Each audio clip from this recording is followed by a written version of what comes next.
আসসালামু আলাইকুম, সবাই কেমন আছেন? আপুরা চলে আসলাম আমার সেকেন্ড পার্টে। আমি সেকেন্ড পার্টে কী রান্না করছি, এই যে একটা কড়াই দিয়ে দিচ্ছি। আর আপনারা সবাই জানেন এই কড়াইটা কিন্তু আমার অনেক পুরনো একটা কড়াই।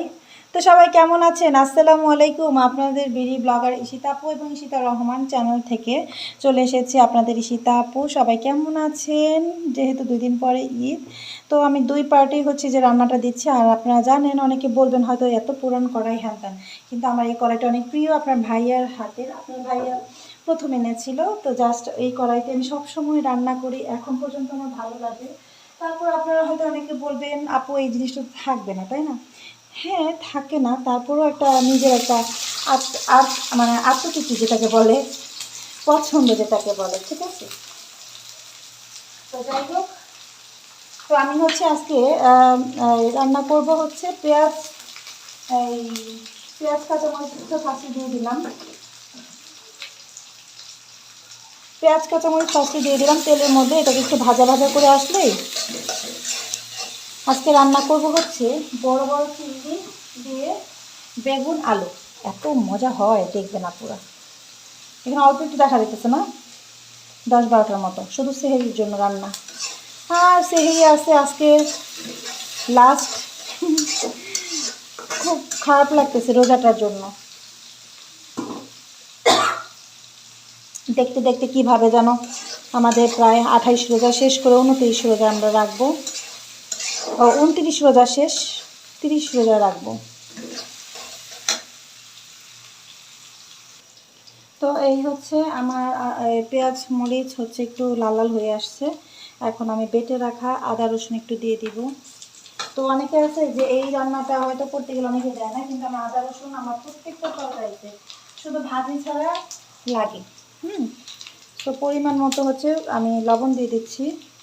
আমরা কখনো আবার ভাতে লবণ খাই না, তো যার জন্য একবারে অনেকগুলো দিয়ে দিই। তবে আপনারা যারা রান্না করবেন প্রয়োজন মতো, আপনাদের প্রয়োজন অনুযায়ী মানে লবণটা দিবেন।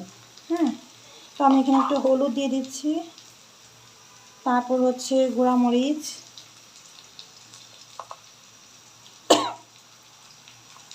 একটু ধনিয়া দিয়ে দিচ্ছি, এই যে, ঠিক আছে।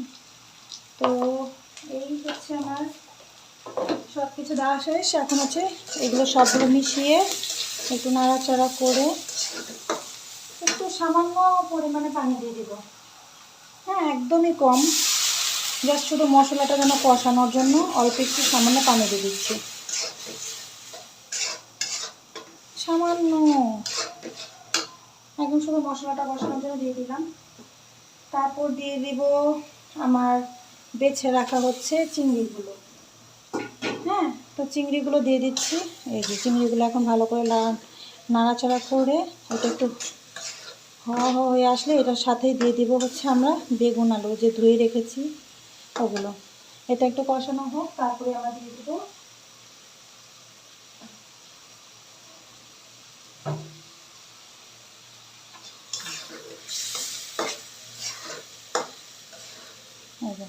তো এটাও একটু মানে কষানো হয়ে গেছে। এখন হচ্ছে আমি বেগুন আলু যে কেটে রেখেছিলাম সেগুলো দিয়ে দিব। আর ফার্স্টে টমেটো দিয়ে দিতে, টমেটোগুলো একবারে নরম। আচ্ছা, এই যে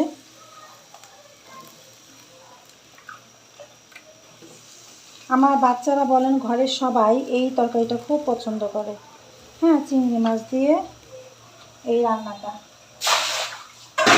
মানে প্রচুর প্রচুর পছন্দ করে। হ্যাঁ, মানে কি বলবো, ঠিক আছে। এই যে এখন সবগুলো একসাথে সুন্দর করে একটু মিশিয়ে নিচ্ছি। এখন দিয়ে দেবো টমেটোগুলো। অনেকে আছে টমেটো আগে আগে দেয়, কিন্তু আমার টমেটোটা একদম নরম, গলে যাবে আর কি। এই যে টমেটোগুলো দিয়ে দিচ্ছি।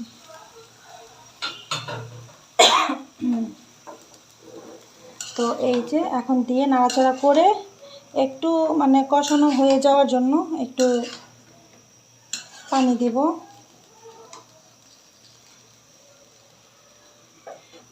পরে একটু ঢেকে রাখি আগে, এটাকে একটু ঢেকে রাখবো। তারপর একটু হয়ে গেলে, কষানো হয়ে গেলে আমরা আসতেছি আবার। তো এটা হচ্ছে একদম ভাজির মতোই করবো আমি দেখেন কি পরিমাণে পানি উঠছে। আসলে এটা পানি দেওয়া হয় না, তারপর পানি উঠছে। তো এই পানিতে আমার যতটুকু সিদ্ধ হয়ে যায় এভাবেই, যেহেতু সেহরিতে তো এখন ঝোল টোল মানে দিলে দেখা গেছে যে আর এটা শেষ হবে না। তো এই কারণে হচ্ছে আমি আর পানি টানি দিব না, আমরা এভাবেই মানে ভাজির মতো করে।